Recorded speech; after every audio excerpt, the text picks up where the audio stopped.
parce que c'est le seul qui va pouvoir nous porter secours.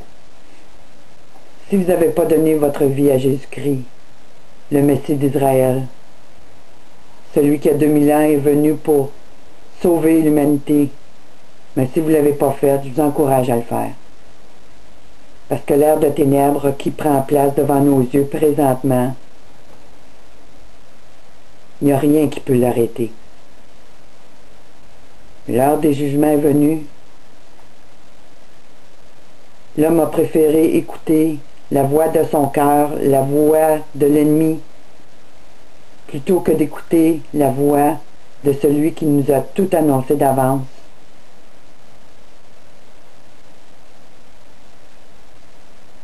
Alors je vous en prie, nous entrons dans un nouveau monde, un monde complètement irréel, complètement diabolique. Alors je vous encourage, je vous en prie, venez à lui et cherchez sa protection. Faites le ménage dans votre vie, repentez-vous, devenez une nouvelle créature et marchez selon les voies du Seigneur. Alors on va regarder de plus près ce que M. Monaste a écrit sur le complot des Nations Unies contre la chrétienté dans un numéro spécial en 1995. Alors, M. Monaste, comme vous avez écouté mes autres vidéos, M. Monaste est un journaliste d'enquête qui a travaillé pendant de longues années pour Radio-Canada et qui a dû laisser son emploi à cause de sa prise de position parce qu'il ne pouvait pas émettre librement ses opinions sur certaines choses aussi importantes que celle-ci. Alors voici ce qu'il nous dit à la page 4. C'est une sensation bizarre que d'être considéré comme étant un criminel par son gouvernement, dans son propre pays, surtout lorsque son premier but est de révéler justement ce qui tend à mettre en danger la sécurité de la population à qui vous appartenez. Mais je crois que si sa vie est le prix à payer pour le combat pour la vérité, ce qui rend les gens libres, et la liberté, ce qui permet de vivre sa progression vers la vie, alors ce même combat vaut bien toutes les difficultés qu'il apporte avec lui. C'est pourquoi aujourd'hui, au début d'avril 1995, j'ai pris la décision de rendre publique la quasi-totalité de ce rapport d'information. Si je n'agissais pas ainsi, alors je deviendrais responsable pour tout ce qui pourrait arriver et qui aurait dû être évité si tous avaient eu entre les mains l'information nécessaire pour survivre au nouvel ordre mondial et à l'Antéchrist. Je ne peux pas être assuré pour moi-même si oui ou non je survivrai à un tel combat contre ce que seront les bases mêmes du pouvoir de l'Antéchrist, que ce dernier recevra du Conseil mondial des Églises chrétiennes. Par contre, ce que je sais, c'est ceci. Par conscience, je dois de mon mieux aider tous ceux avec les dons que j'ai reçus de Dieu à ma naissance.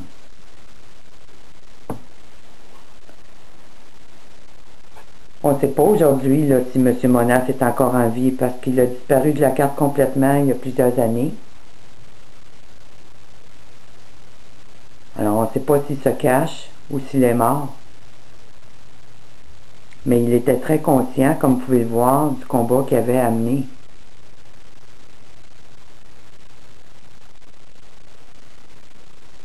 C'est vraiment triste que l'information qu'il y a dans ce rapport n'ait pas été lue dans les différentes églises évangéliques. Celles qui se considèrent comme étant le corps du Christ et les serviteurs de Jésus-Christ. Très peu de personnes ont ce document. Parce qu'il y a des gens qui empêchent ces documents de circuler, afin que le peuple puisse continuer à dormir paisiblement, comme des bonnes brebis dociles. Alors je vous encourage à faire parvenir cette vidéo ou c'est vidéo, ça va dépendre combien de cassettes qui vont sortir de tout ça. Mais je vous encourage à faire circuler l'information parce que c'est une information très très importante. Alors pour continuer, on va aller à la page 2 dans l'introduction. Puis je vais juste faire un peu de lecture pour apporter quelques commentaires en chemin.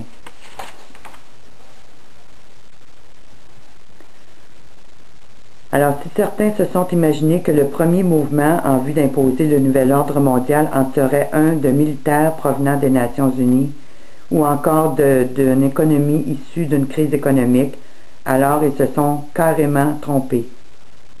Il s'agira plutôt d'une prise de pouvoir religieux en provenance du Vatican à Rome. Mieux pour chacun de considérer sérieusement cette situation, car vous risquez d'être pris à l'intérieur de quelque chose que vous n'auriez jamais cru possible. Nous avons en main des rapports reliés, semble-t-il, à des documents provenant de la bibliothèque secrète du Vatican, qui décrivent très bien quels sont les plans envisagés pour tous les chrétiens récalcitrants au gouvernement du nouvel ordre mondial.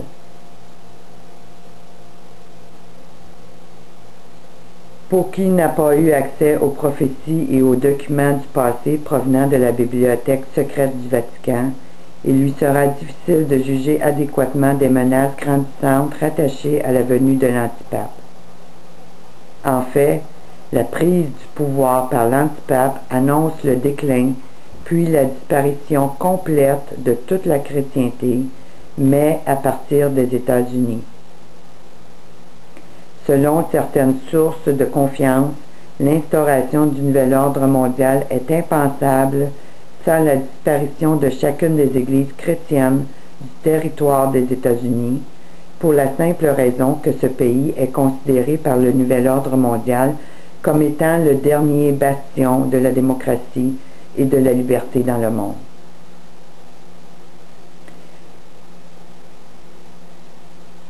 On sait très bien que depuis que Obama est à la tête des États-Unis, l'islam est rentré en force aux États-Unis.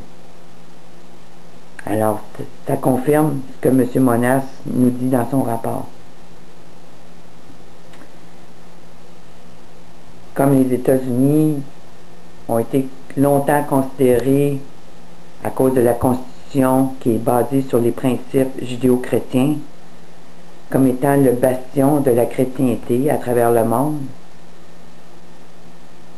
mais qui pourtant s'est corrompu avec les siècles,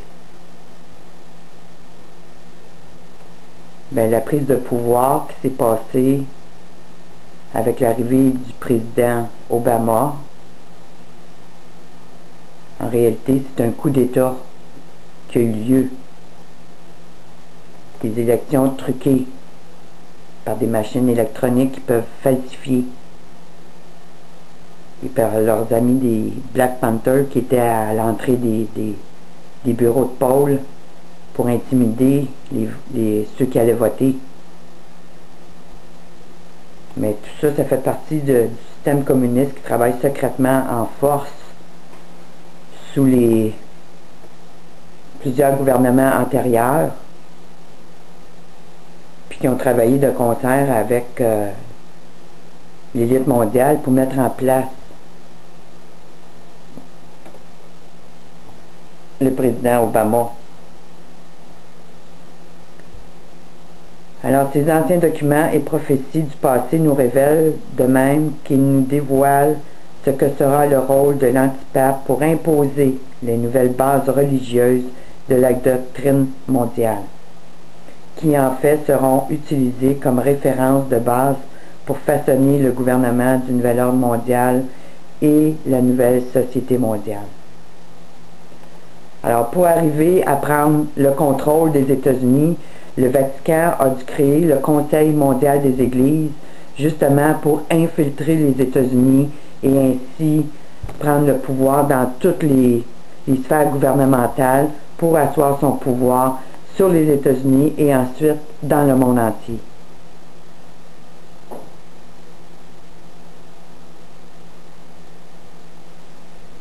Alors, que ce soit Obama, que ce soit Bill Clinton, que ce soit le père ou fils Bush ou tous les autres présidents, Carter, Reagan, tous ces gens sont soumis ou étaient soumis, pour ceux qui sont morts,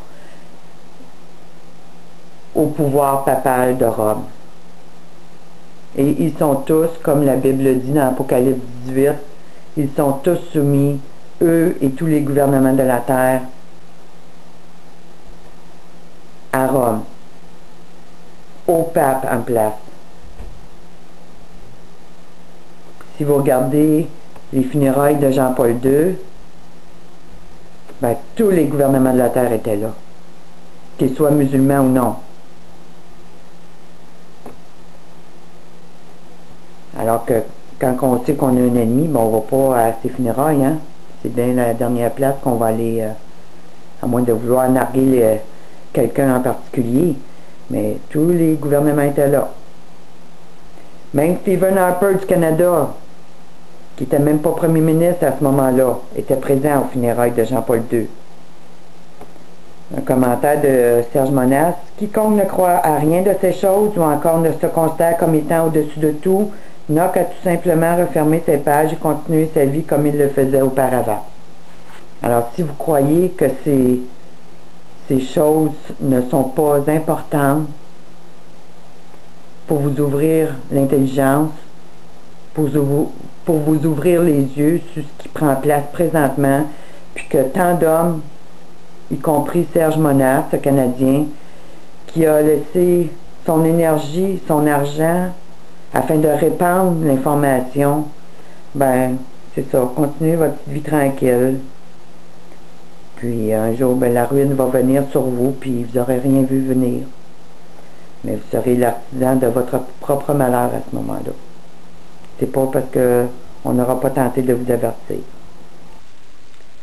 L'information inclue dans ces documents et ces prophéties du passé concerne en premier lieu la fuite forcée de Jean-Paul II hors du Vatican. Ici, je mets un gros point d'interrogation parce que ça c'était la première fois que je n'entendais parler. Mais avec les clones, puis les hybrides créés en laboratoire, puis sachant que plusieurs de nos présidents ont leurs propres clones, ben, il y a peut-être une game qui s'est jouée qu'on n'a pas eu connaissance, alors je ne peux rien confirmer. Ce qu'on peut voir, c'est Jean-Paul II, supposément, il est mort. Tous les présidents de la Terre étaient là. Alors, ils ont tout apporté leurs hommages à sa sainteté. Alors, il y a aussi la prise du pouvoir au Vatican par l'antipape. Ouais, ça c'est fait. Les jésuites contrôlant tout, ben avec les deux ensemble, ils contrôlent le Vatican complètement. La naissance de la nouvelle Église internationale, avec la falsification de toutes les doctrines religieuses chrétiennes. Alors, ce document a été écrit en 1995, comme je vous ai dit, puis aujourd'hui on est en 2011, puis c'est un fait accompli, sous le Conseil mondial des Églises, avec son dialogue interreligieux et son concept religieux qui s'appelle Caritas in Veritate. Alors, c'est tout un nouvel enseignement, les 5 points uniques pouvoirs de l'Antéchrist, que je vais vous reparler un peu plus tard. Mais c'est exactement la même doctrine fasciste que les Nations Unies promouvoient à travers le monde sous le couvert de la paix mondiale et de la sécurité. Ensuite, on a l'instauration des persécutions internationales basées sur la nouvelle doctrine de la nouvelle Église internationale. Alors déjà, on peut voir depuis quelques années que les chrétiens sont de plus en plus persécutés dans les pays. Puis à mesure que le djihad et les frères musulmans s'imposent dans les pays, mais on voit la persécution augmenter. Mais ça, derrière tout ce programme du djihad-là, ben, c'est une inquisition romaine qui est sous le contrôle du pape et des jésuites.